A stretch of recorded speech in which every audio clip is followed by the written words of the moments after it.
नमस्कार। आज हम वाच्य के बारे में देखेंगे, जिसे अंग्रेज़ी में वॉइस कहते हैं। वाच्य क्या है इसके बारे में देखेंगे, यानी उनकी परिभाषा, उनके प्रकार और उदाहरण के द्वारा इनको समझने का प्रयास करेंगे। वाच्य कोई नई चीज़ नहीं है। जो हम वाक्य पढ़े थे, वाक्य के भेद, उसी के अंतर्गत आता है। क्रिया के आधार पर वाक्य के जो भेद हैं वही वाच्य है। वाच्य का शाब्दिक अर्थ होता है बोलने का विषय या कथन, यानी हम जो भी वाक्य बोल रहे हैं उसमें बोलने का विषय क्या है। हिंदी व्याकरण में क्रिया के विधान को वाच्य कहते हैं। परिभाषा देखेंगे तो क्या होगा परिभाषा? क्रिया के जिस रूप से यह पता चले कि वाक्य में उसके प्रयोग का आधार कर्ता है, कर्म है या भाव है, यह वाच्य कहलाता है। यानी क्या है, क्रिया जो रहेगा, इस क्रिया में हमको ये देखना है कि वाक्य में जो प्रयोग का आधार कर्ता के द्वारा हुआ है कि कर्म है कि भाव है। इसी को जानना ही क्या कहलाता है? वाच्य कहलाता है।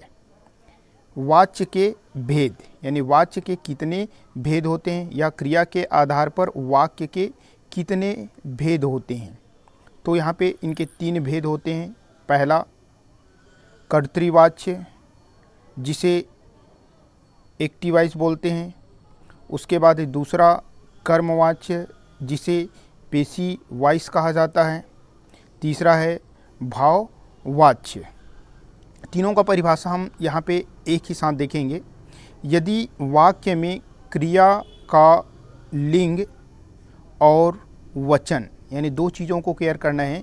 यदि वाक्य में क्रिया का लिंग और वचन कर्ता के अनुसार बदले तो वहाँ कर्तृवाच्य होगा। उसी प्रकार से यदि वाक्य में क्रिया का लिंग और वचन कर्म के आधार पर बदले तो वहाँ पे कर्मवाच्य होगा। यदि वाक्य में क्रिया का लिंग और वचन भाव के अनुसार बदले तो वहाँ भाववाच्य होगा। यानी तीनों का परिभाषा यहाँ एक समान लिए हैं। मान के चलिए, थोड़ा सा चेंजेस करना है। जब कर्ता लेंगे तो कर्तृवाच्य होगा, जब कर्म लेंगे तो कर्मवाच्य होगा, जब भाव लेंगे तो वहाँ पे भाववाच्य होगा। एक एक के बारे में देखते हैं। पहला हमारे पास है कर्तृवाच्य। जब वाक्य में क्रिया के लिंग, वचन और पुरुष कर्ता के अनुसार होते हैं तब उसे कर्तृवाच्य कहते हैं। इसमें मुख्य पॉइंट क्या है ये देख लेते हैं। क्रिया के लिंग, वचन, पुरुष कर्ता के अनुसार होगा। ये क्रिया का जो लिंग है और वचन है और जो पुरुष है वो किसके आधार पे होगा? कर्ता के आधार पे होगा। अर्थात कर्ता की प्रधानता होगी। क्रिया का मुख्य विषय कर्ता ही होगा। कथन का भार जो है कर्ता के ऊपर ही रहेंगे। और यहाँ पे जो क्रिया प्रयुक्त होगा वो क्रिया सकर्मक और अकर्मक दोनों हो सकता है। सकर्मक अर्थात होता है जिसमें कर्म मौजूद हो, अकर्मक अर्थात जिसमें कर्म मौजूद ना हो। उदाहरण लेके चलते हैं। यहाँ पे हमारे पास है राम स्कूल जाता है। तो पहला काम है क्रिया को देखना। हमारे पास क्रिया क्या है? ये वाला है जाता है, ये क्रिया है। इस क्रिया का हमें 2 चीज़ देखना है मुख्य रूप से। क्या क्या? एक लिंग और दूसरा वचन। यहाँ पे जाता है शब्द है तो यहाँ पे लिंग में हो जाएगा आपके पास पुल्लिंग, जबकि वचन क्या हो जाएगा? एक वचन। यानी कह सकते हैं कि क्रिया जो है एक वचन पुल्लिंग में है। उसके बाद यहाँ पे राम, राम शब्द जो है कर्ता, स्कूल शब्द जो है कर्म। यानी हिंदी में वाक्य जो है शुरू में कर्ता रहता है, कर्ता के बाद कर्म और कर्म के बाद क्रिया रहता है। कर्ता अर्थात जो कार्य करता है, क्रिया अर्थात जिस शब्द से कोई कार्य होने का बोध होता है, और कर्ता के द्वारा जो कार्य किया जाता है वो कर्म है। यहाँ पे अगर हम देखें तो क्रिया जो है एक वचन और पुल्लिंग है, तो कर्ता भी हमारे पास सेम है। कर्ता क्या है? एक वचन और पुल्लिंग है, राइट। उसके बाद यहाँ पे अपन केयर करेंगे कि ये जो क्रिया का जो लिंग और वचन है क्या कर्ता के अनुरूप है या नहीं। राम स्कूल जाता है, ठीक है।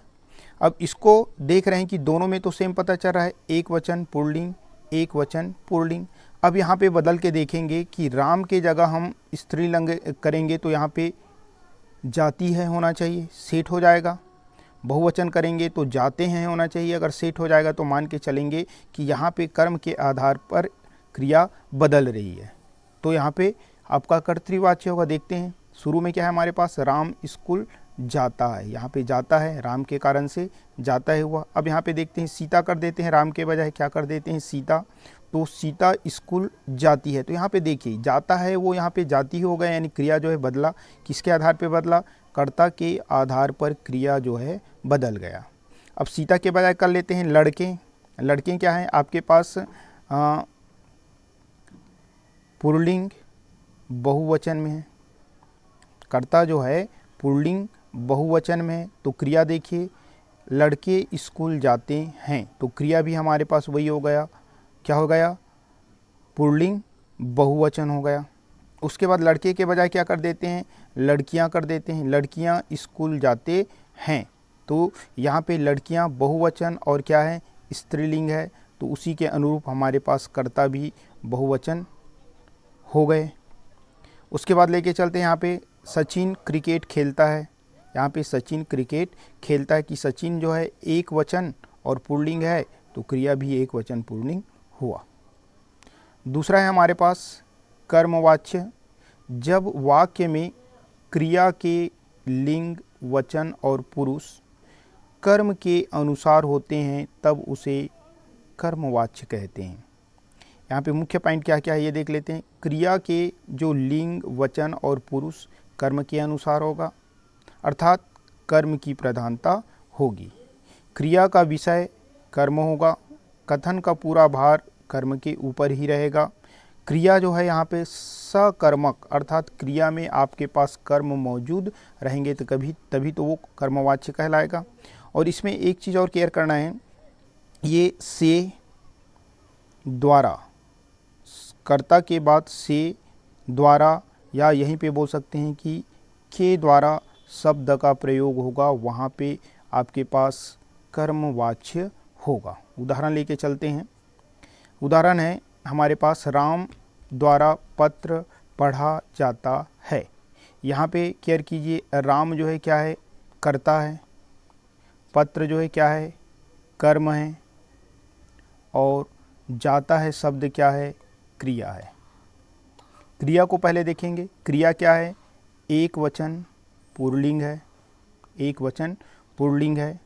हमारे पास देखेंगे यदि राम द्वारा पत्र पढ़ा जाता है तो कर्तृवाच्य में क्या हुआ था, यहाँ पे सीता किए तो सीता द्वारा पत्र पढ़ी जाती है ऐसा होना चाहिए था, लेकिन यहाँ पे कर्ता के द्वारा क्रिया जो है चेंज नहीं हो रहा है, तो अपन क्या करेंगे, अब कर्म को चेंज करके देखेंगे। कर्म को कैसे चेंज करेंगे, यहाँ पे कर्म के आधार पे चेंज हो रहा है कि नहीं। कर्म क्या है आपके पास, एक वचन पुल्लिंग है, तो एक वचन पुल्लिंग जब कर्म है तो क्रिया भी एक वचन पुल्लिंग है।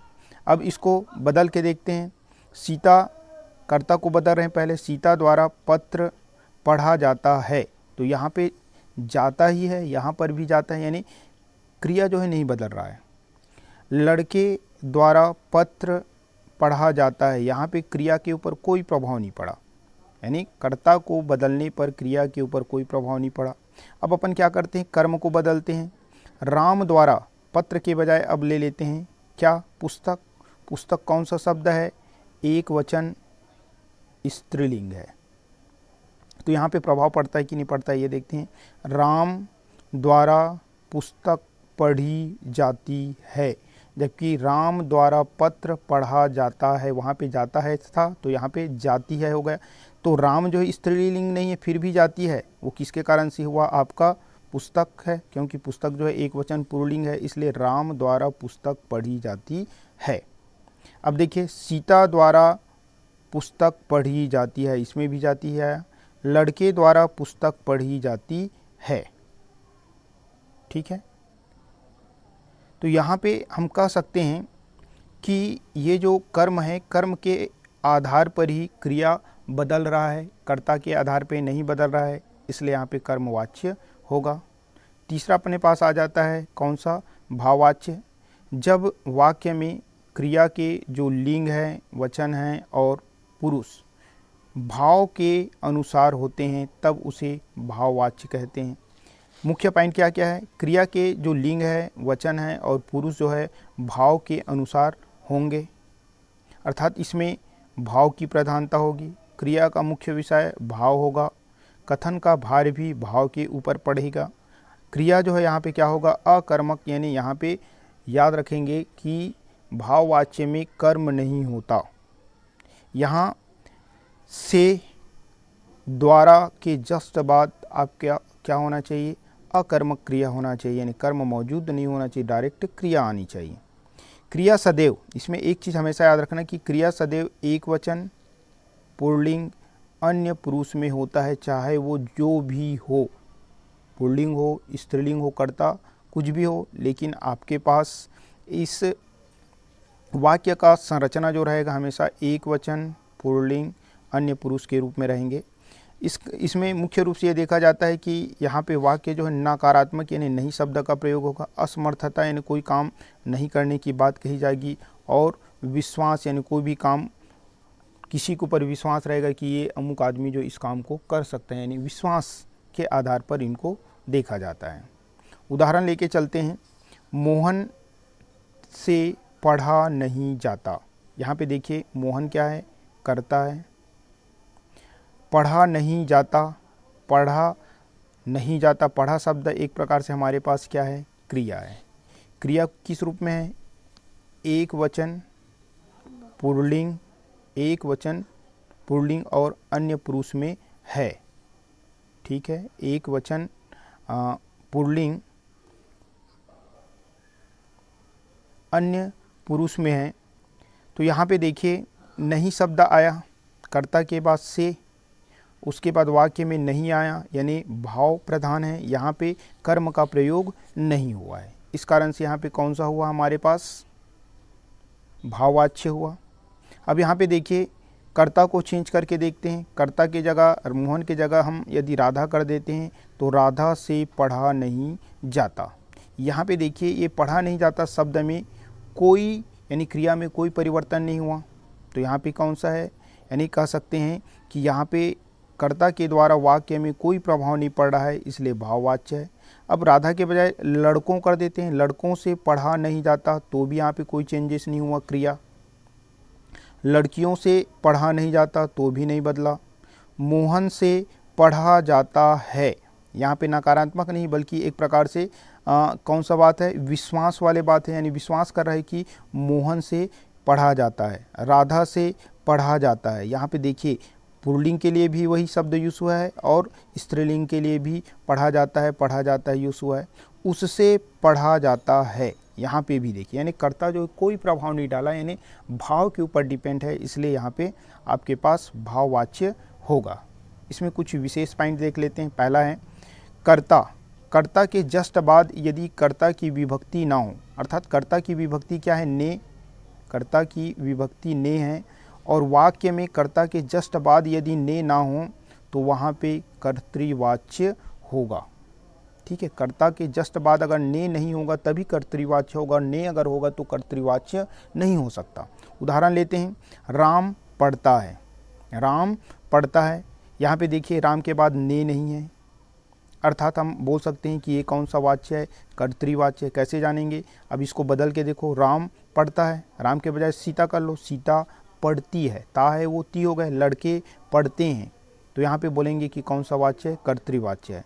दूसरा उदाहरण लेके चलते हैं। इसमें तो हमारे पास कर्म नहीं था, लेकिन इस वाक्य में कर्म है। कर्म जो है आपके पास पुस्तक जो है एक वचन स्त्रीलिंग है, तो राम पुस्तक पढ़ता है। ठीक है, राम पुस्तक पढ़ता है।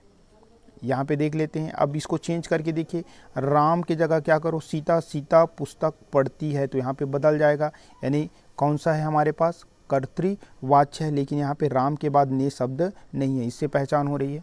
दूसरा में आ जाते हैं, कर्ता के बाद यदि उसकी विभक्ति ने मौजूद हो, लेकिन कर्म का जो विभक्ति है को, ये अगर मौजूद नहीं है तो वहाँ पे कर्मवाच्य होगा। उदाहरण लेते हैं, राम ने, यानी राम कर्ता है, कर्ता की विभक्ति है, लेकिन पुस्तक जो कर्म है उसकी विभक्ति को यहाँ पे नहीं है। राम ने पुस्तक पढ़ी, राम ने पुस्तक पढ़ी, यहाँ पे कर्मवाच्य होगा, क्योंकि राम की यानी कर्ता की विभक्ति है लेकिन कर्म की विभक्ति नहीं है।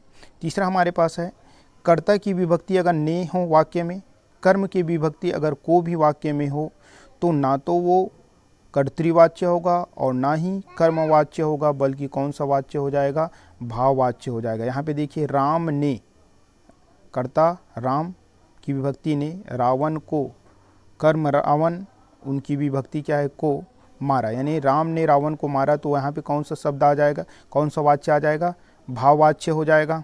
यानी इसी चीज़ को केयर करना है। यानी कर्ता के साथ अगर ने नहीं है तो वहाँ पे कर्तृवाच्य होगा, कर्ता के साथ ने हो लेकिन कर्म के साथ अगर को ना हो तो वहाँ पे कर्मवाच्य।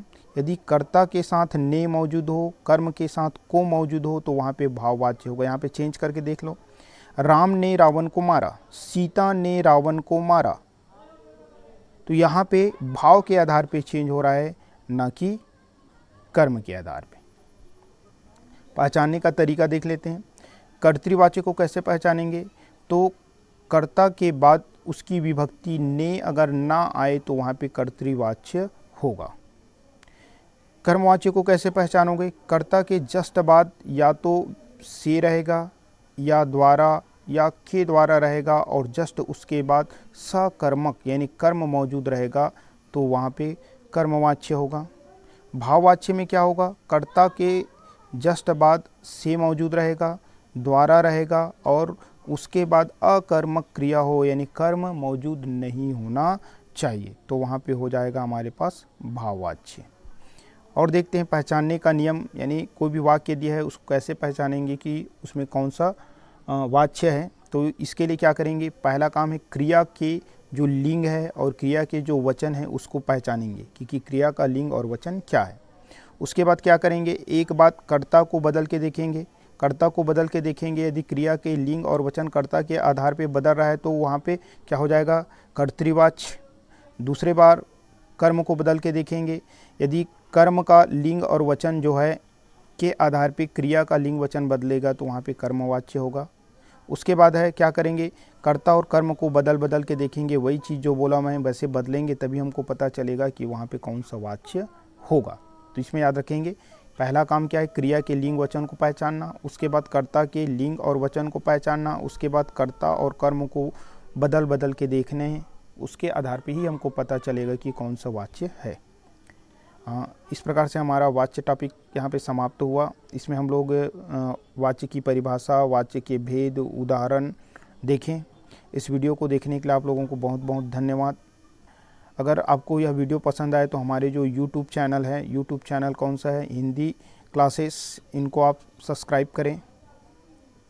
साथ ही साथ सब्सक्राइब करने के बाद जो बेल की घंटी है उसको दबाएं, ताकि हमारे द्वारा जो भी नोटिफिकेशन है वो डायरेक्ट आपको यूट्यूब पर मिलेगा। और अगर वीडियो आपको पसंद आए तो लाइक ज़रूर करें। आप लोगों को यह वीडियो देखने के लिए पुनः धन्यवाद।